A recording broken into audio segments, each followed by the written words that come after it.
우리가 보고 있는 마태복음 8장은 예수님의 이적이 많이 기록되어 있기 때문에 흔히들 예수님의 이적장이라고 표현합니다.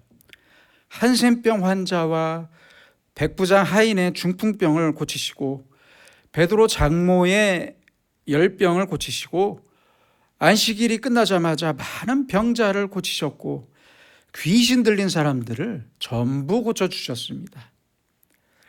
이러한 예수님의 이적은 삽시간에 빠른 속도로 소문이 퍼졌고 많은 사람이 모여들었습니다.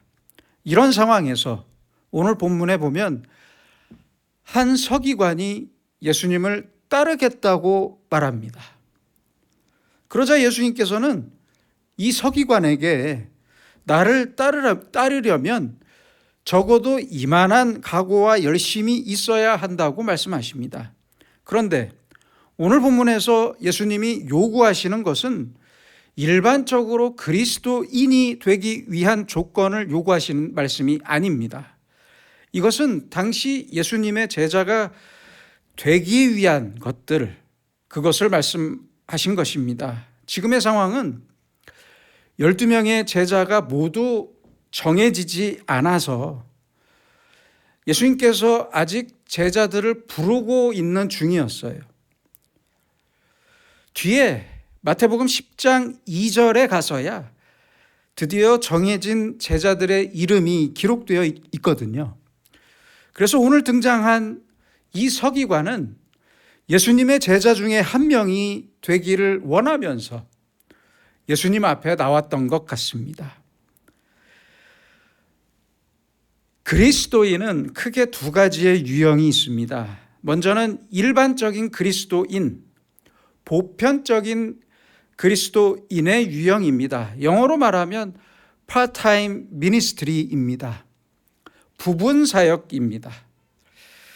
예수 믿고 교회에 봉사하면서 자기의 가정과 자기의 직업, 자기의 일을 하는 사람입니다. 교회를 이루는 한 명의 그리스도인으로서 일반적인 모든 그리스도인을 말합니다. 둘째는 은사적 그리스도인입니다. 영어로 말하면 full-time ministry입니다. 목사, 전도사, 선교사와 같은 직업적인 유급 사역자를 말합니다. 자기의 가정과 시간과 재물과 정성 모두를 통해서 예수님을 위해 사는 사람입니다. 온전하게 예수님을 따르면서 예수님과 함께 예수님의 제자로 사는 사람이에요. 예수님 당시에 풀타임 제자들도 예수님과 늘 함께 하면서 함께 먹고 함께 자고 모든 일을 함께 하면서 예수님의 말씀을 실제적으로 배우는 사람이었습니다. 오늘 본문 19절에서 선생님이여 라는 말은 헬라어로 디다스칼로스인데요. 그 뜻은 선생, 주인이라는 뜻이고 히브리어로 말하면 랍비입니다. 랍비. 가장 높이 존경하는 선생님을 말하는 단어입니다. 랍비여, 나는 당신의 정식 제자가 되고 싶습니다. 이런 의미의 말입니다. 이러한 제자가 되려면 어떻게 해야 합니까? 항상 선생님과 함께 해야 합니다. 항상. 개인적인 말씀이라 죄송하지만 제가 신학교에 다닐 때 어느 교수님이 그러더라고요. 저와 여러분의 관계는 교수와 학생의 관계일 뿐이지 선생과 제자의 관계는 절대 아닙니다. 내 책 몇 권 읽었고 수업 몇 번 받았다고 여러분이 어떻게 저의 제자가 되겠습니까? 제자는 항상 같이 있어야 제자입니다. 이렇게 말씀하시더라고요. 생각해 보니까 틀린 말 같지는 않아요. 항상 같이 있어야 합니다. 항상 같이 있고 함께 있어야 제자가 되는 겁니다. 제자는 뭐 말로만 배우는 게 아니에요. 함께 생활하면서 배워야 합니다. 말뿐만 아니라 몸으로 배우고 평생 함께 운명을 같이 하면서 운명까지 같이 하면서 배우는 게 제자입니다. 그래야만 선생의 뜻을 완전히 소화할 수 있는 거예요. 또한 예수님과 함께 먹고 마시고 함께 동행했더라도 예수님의 뜻을 완전히 따르지 않는다면 제자라고 할 수 없습니다. 그렇잖아요. 예수님과 항상 함께 했지만 아니 가롯 유다를 제자라고 할 수 있겠습니까? 예수님께서 그의 발도 씻겨주셨고 최후의 만찬도 함께 했지만 가롯 유다를 어떻게 제자라고 부를 수 있겠습니까? 제자라면 선생님이 되시는 예수님의 뜻을 완전히 소화해야 합니다. 내 것으로 만들어야 해요. 마태복음 16장 18절로 19절에 보시면 예수님께서 베드로에게 말씀하십니다. 너는 베드로다 라고 말씀하시면서 내가 천국 열쇠를 네게 주리니 내가 땅에서 무엇이든지 매면 하늘에서도 매일 것이요 내가 땅에서 무엇이든지 풀면 하늘에서도 풀리리라. 엄청난 말씀을 하십니다. 베드로가 얼마나 신났겠어요. 그렇죠? 신바람이 났어요. 그런데 그때 예수님께서는 이어지는 21절에서 십자가의 죽음과 부활을 말씀하셨습니다. 그러자 신이 났던 베드로가 깜짝 놀라면서 22절에서 절대 그런 일이 없을 거라고 펄쩍 뛰면서 말합니다. 그때 23절에서 예수님이 뭐라고 하십니까? 사탄아! 사탄아 내 뒤로 물러가라. 방금 전에는 베드로라면서 천국 열쇠까지 주셨는데 갑자기 사탄이 되었어요. 예수님께서 사탄이라고 하셨어요. 이건 무엇을 의미하는 것입니까? 베드로는 예수님 말씀의 그 깊은 뜻을 이해하려고 하지 않았어요. 예수님은 십자가에서 죽기 위해 이 땅에 오셨습니다. 그 거룩하신 뜻을 이해하지 않고서 예수님을 따르고 제자가 되겠다고만 한 거예요.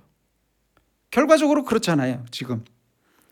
이건 예수님의 제자가 아니라 예수님을 통해서 뭘 좀 얻겠다는 거예요. 얻어내겠다는 거예요. 예수님의 뜻이 아니라 자기의 뜻, 자기의 욕심만을 채우겠다는 겁니다. 예수님을 이용해서 지혜도 얻고 능력도 얻고 출세도 좀 하고 성공하겠다는 거예요. 이렇게 뭘 얻어내겠다는 겁니다. 어찌 보면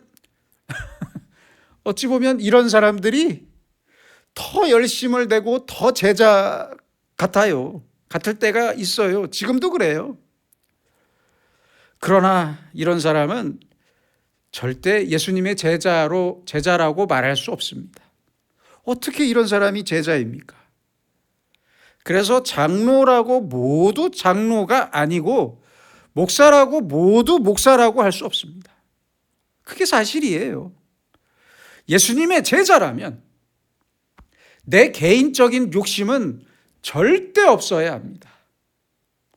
오직 예수님 한 분만으로, 예수님만으로 만족해야 합니다.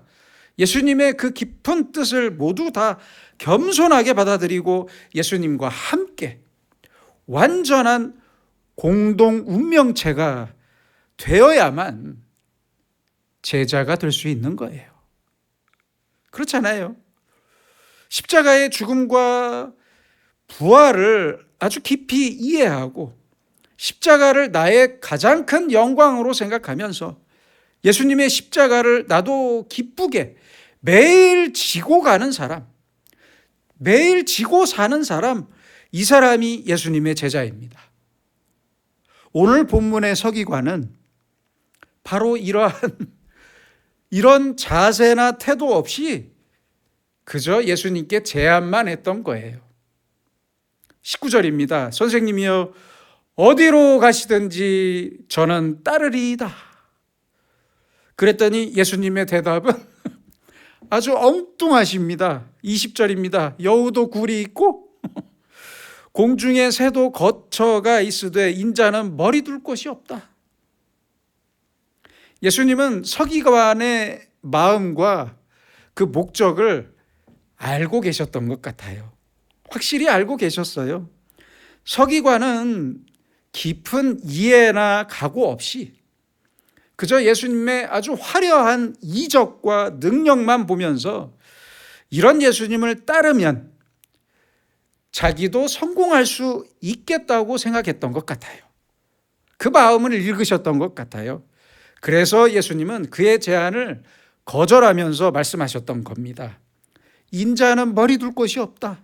쉽게 말하면 내가 나를 따라오면 고생만 하니까 포기해라. 그 뜻입니다. 그런데 예수님의 말을 들은 서기관이 어떻게 했는지는 성경에 기록은 없습니다. 인자는 머리 둘 곳이 없다. 이 말을 듣고 그는 바로 자리를 떠났던 것 같아요. 사라졌던 것 같아요. 여러분,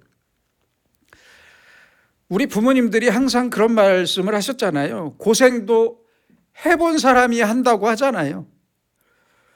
개인적인 말씀이라 죄송하지만 저는 신학교에 다닐 때 이렇게 기도한 적이 있었습니다. 상당히 오랜 시간 이 기도 제목으로 계속 기도했던 것 같아요. 하나님, 제가 이제 하나님께서 시키는 일은 뭐든지 다 하겠습니다. 하지만 선교사만큼은 시키지 마세요. 저는 선교사의 그릇이 못 됩니다. 여러분, 제 기도가 어떻습니까? 어떻게 들리십니까? 저는 아직도 그렇게 생각합니다. 선교사 아무나 하는 게 아닙니다. 아무나 하는 게 아니에요.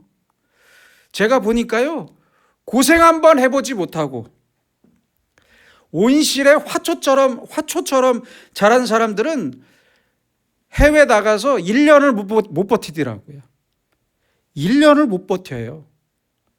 아니면 결국 아주 못된 선교사가 되더라고요. 고생도 해본 사람이 하는 거예요. 오늘의 서기관을 보세요. 이 사람은 좋은 집에서 여유롭게 자란 사람이었을 거예요. 그러니까 공부를 했죠.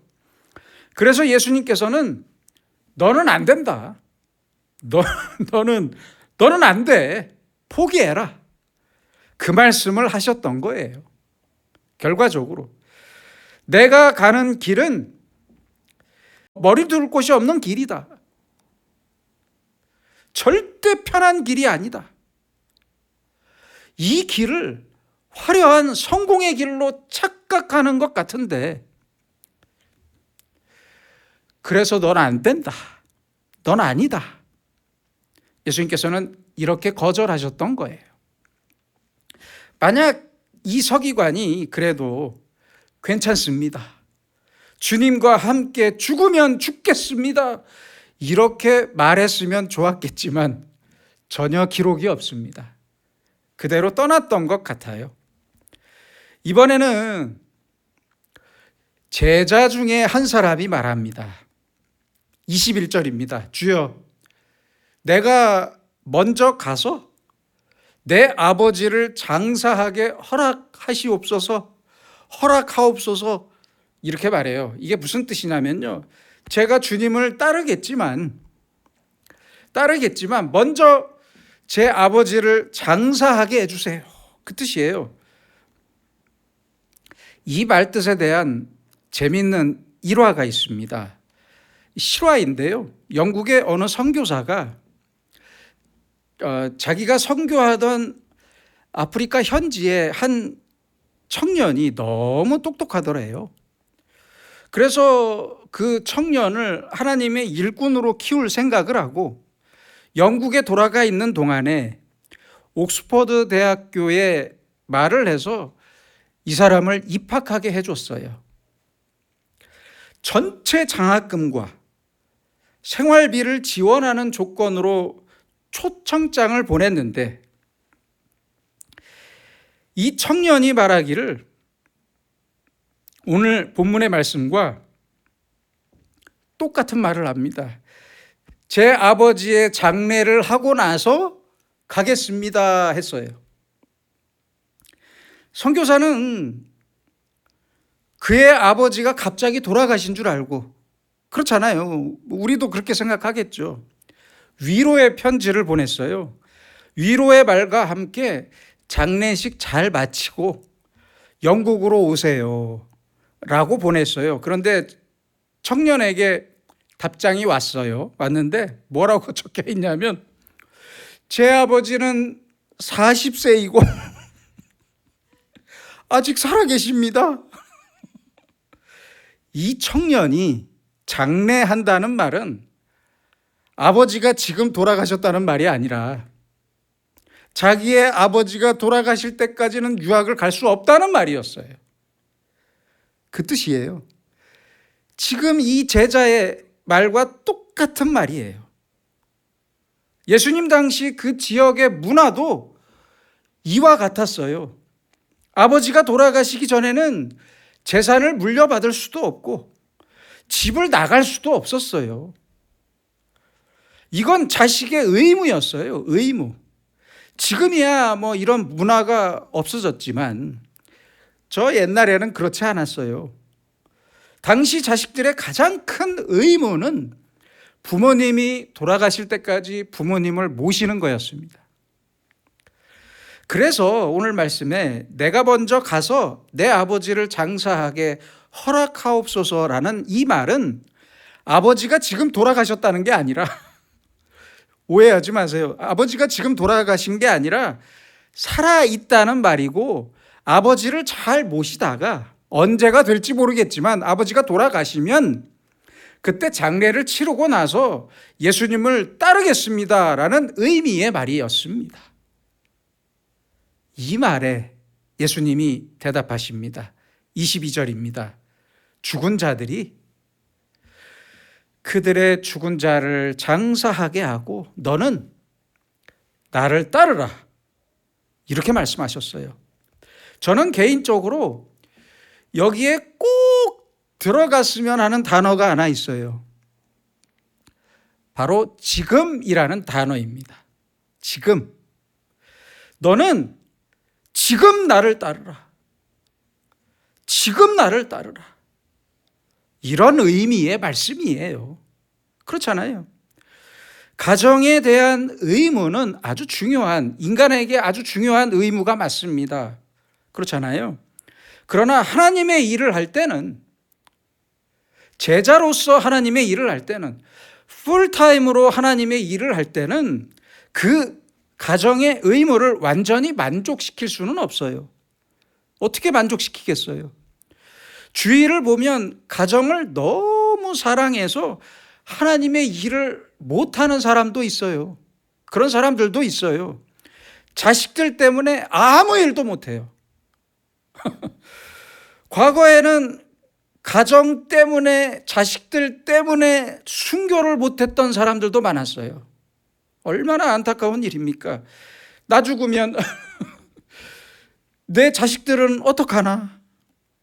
이 핑계로 배교를 하기도 했습니다. 예수님을 부인했던 사람들 많아요. 여러분, 그렇다면 다시 한번 깊이 생각해 보세요.